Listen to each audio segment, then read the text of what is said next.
नमस्कार किसान भाइयों। फास्फोरस हम अपनी फसलों में क्यों देते हैं, क्या उसका महत्व है और फास्फोरस होता क्या है, सब कुछ जानते हैं आज की इस वीडियो में। तो चलिए शुरू करते हैं। नमस्कार किसान भाइयों, स्वागत है आपका फार्मिंग दुनिया चैनल पर। जो फास्फोरस हम देते हैं फसलों के लिए, वो कौन से खादों में पाया जाता है, क्यों हम अपनी फसलों के लिए देते हैं।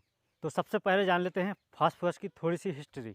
तो फास्फोरस के लिए सबसे पहले 1669 में खोजा गया था। और फास्फोरस जो नाम है वो एक ग्रीक भाषा से मिलकर बना हुआ है।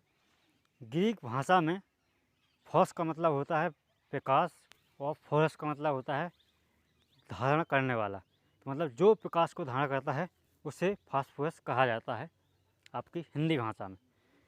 तो फास्फोरस के कई रंग होते हैं। उसमें एक रंग ऐसा होता है कि जो यदि हम अंधेरे में उसको रख देते हैं तो वो दीपक की तरह थोड़ा सा जलता है। तो इसलिए उसका नाम पड़ा फास्फोरस, मतलब प्रकाश को धारण करने वाला, जो अपने अंदर प्रकाश रखता है, इसलिए उसका नाम पड़ा फास्फोरस। जो हम सुपर देते हैं या डीएपी देते हैं, उसके द्वारा अधिकतर अधिकतर किसान भाई फास्फोरस की पूर्ति करते हैं फसलों में। तो फसलों में फास्फोरस क्यों दिया जाता है और क्या उसका महत्व है और क्या कार्य करता है फसलों में फास्फोरस। पौधों के अंदर प्रकाश संश्लेषण की क्रिया होती है, उसमें मुख्य भाग लेता है फास्फोरस।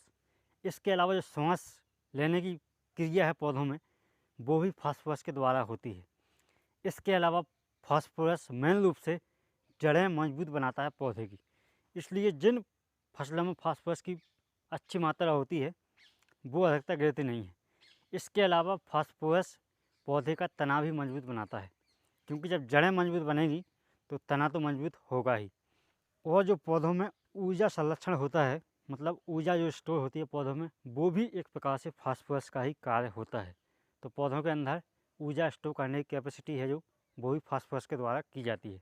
कोशिका विभाजन होता है जो, उसमें नाइट्रोजन और फास्फोरस दोनों मिलकर सहायक होते हैं कोशिका विभाजन में।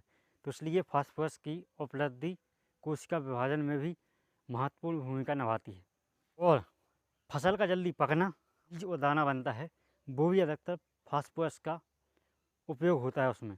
तो ये कुछ काम हैं जो कि फास्फोरस हमारी फसलों के अंदर जाकर करता है। तो अब जानते हैं कि हमारी फसल में फास्फोरस की कमी है या हमारी मिट्टी में फास्फोरस है, कैसे पता चलेगा। तो सबसे पहले आपको अपनी मिट्टी चेक कराना है। यदि मिट्टी का पीएच 6 से 7 के बीच में है तो आपकी मिट्टी में फास्फोरस की उपलब्धि ज़्यादा होती है। यदि मिट्टी का पीएच 6 से नीचे जाता है तो फास्फोरस की कमी होती है, और यदि 8 से ऊपर जाता है तो भी मिट्टी में फास्फोरस की कमी पाई जाती है। इसके अलावा जब भी आप मिट्टी परीक्षण करवाएं तो मिट्टी परीक्षण में यदि आपकी प्रति हेक्टेयर 11 से लेकर 22 केजी तक प्रति हेक्टेयर जो फास्फोरस की उपलब्धि है आती है रिपोर्ट में, तो ठीक है, तो मीडियम कमी मानी जाती है और कुछ हम फास्फोरस दे देते हैं ज़मीनों में, तो उसकी पूर्ति हो जाती है। तो इस प्रकार से अपनी मिट्टी को आप मिट्टी जांच करवा करके फास्फोरस की उपलब्धि आप जांच। इसके अलावा हमारी फसलों में फास्फोरस की पूर्ति हो गई है कि नहीं हुई है, कैसे हम चेक कर सकते हैं। तो सबसे पहले जब भी आपके फसलों की पत्तियाँ, जो नीचे की पत्तियाँ हैं, बैगनी या नीले हरे कलर की दिखें तो आप समझना कि हमारी फसलों में फास्फोरस की कमी है। तो आप एक कारण अधिकतर मक्का की फसल में देख सकते हैं। जब भी मक्का की पत्तियां हैं जो नीचे की बैगनी रंग की हो जाती हैं तो आप समझ जाना कि हमारी फसल में फास्फोरस की कमी आ गई है, हमें फास्फोरस की पूर्ति करना चाहिए। इसके अलावा जब भी फास्फोरस की कमी होती है तो जो दाना बनता है वो भी बहुत कम बनते हैं।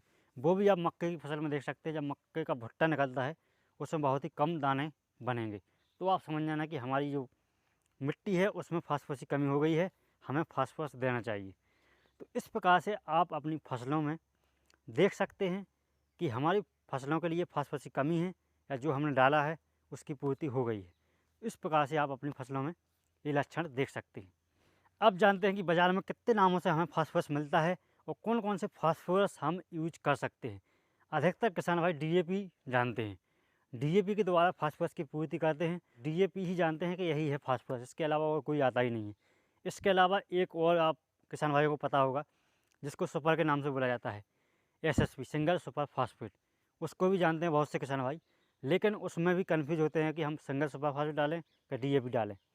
तो आपके लिए जो भी 100% घुलनशील हैं पानी में, वो बाज़ार में उपलब्ध हैं। उनके नाम हैं डीएपी, एनपीके, एसएसपी मतलब सिंगल सुपर फास्फेट। इसके अलावा यूरिया फॉस्फेट, इसके अलावा mono potassium phosphate, mono ammonium phosphate, ये जितने भी उर्वरक हैं ये सभी पानी में 100% घुलनशील हैं और इनको दे करके आप अपने खेतों में फास्फोरस की पूर्ति कर सकते हैं।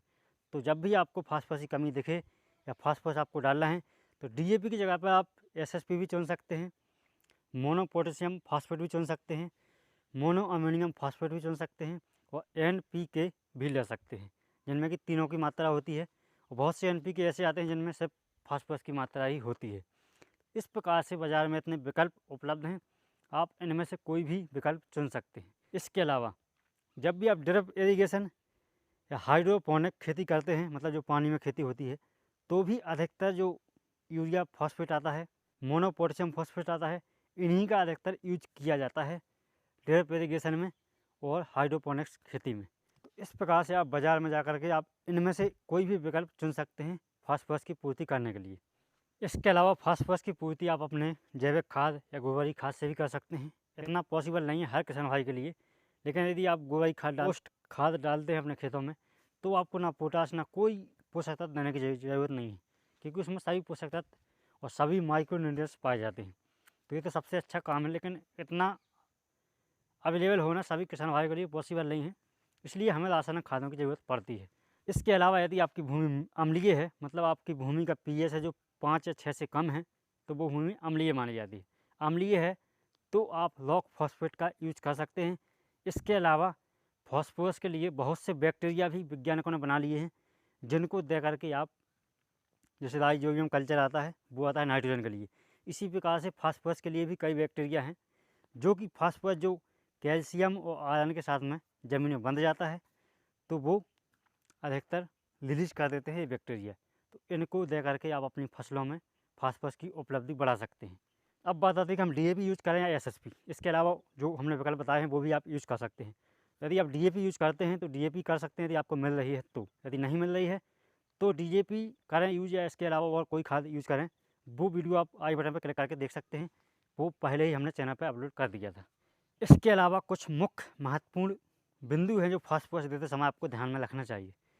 तो जितना भी हम फास्फोरस देते हैं उसका सिर्फ 25 से 30% ही पौधे यूज़ कर पाते हैं, क्योंकि फास्फोरस एक गतिशील उर्वरक नहीं है, जहां आप डाल दोगे वहीं पर वो रहेगा। तो इसलिए जब भी आप फसल लगाएं तो फास्फोरस ऐसी जगह डालें जहां पौधों की जड़ें पहुंच जाएं, मतलब जड़ों के पास में। जैसे आलू या लहसुन लगाते हैं जब आप, तो उसी के पास में आपको डालना पड़ता है। इसी प्रकार से सीडर से बुआई करें तो उसमें बीज के साथ में खाद बोएँ, तो क्या है, जड़ों के पास में यदि फास्फोरस रहेगा तो पौधों को मिलेगा। यदि जड़ों से 3 से 4 इंच दूर फास्फोरस डला है तो जड़ें उसको ऑब्जर्व नहीं कर पाती हैं। इसलिए जब भी आप उर्वरक दें, फास्फोरस दें, डीएपी दें, तो आपको अधिकतर जड़ों के पास में ही या 1-2 इंच की दूरी पर ही बोना चाहिए। इस प्रकार से अधिकतर किसान भाई हमारे इंडिया में छिटका विधि से बोते हैं, तो उसमें से सिर्फ 25 से 30% ही पौधे ऑब्जर्व कर पाते हैं। इसके बाद में 70-75% है जो डला रहता है हमारे खेतों में। तो वो जब हम दोबारा फसल बोते हैं वो फसलें यूज़ करते हैं उसके लिए। इसी प्रकार से यदि हम रबी मौसम में कोई भी फसल लगाते हैं गेहूँ जैसी, तो उसमें फास्फोरस दिया जाता है। इसके बाद में जब हम खरीफ मौसम में दलहनी फसल लगाते हैं तो उसमें फास्फोरस नहीं दिया जाता है, क्योंकि रबी मौसम का फास्फोरस जो है वो बचा रहता है, वो हमें खरीफ मौसम में उन पौधों के लिए उपलब्ध हो जाता है। लेकिन ध्यान रखें, कभी भी फास्फोरस ऊपर से ना छिटके। जब भी आपको फास्फोरस देना है तो ऐसी जुताई के समय डालें तो मिट्टी में अंदर दब जाता है फास्फोरस, तभी पौधे उसका उपयोग कर पाते हैं। ये थे कुछ महत्वपूर्ण बिंदु जिनको आप लेकर के फास्फोरस की पूर्ति कर सकते हैं। फास्फोरस का महत्व आप समझ गए होंगे कि हमारे पौधों में क्या कार्य करता है फास्फोरस। तो वीडियो कैसा लगा, यदि इन्फॉर्मेटिव लगा हो तो वीडियो को लाइक करें, सब्सक्राइब करें चैनल के इसी प्रकार वीडियो पाने के लिए।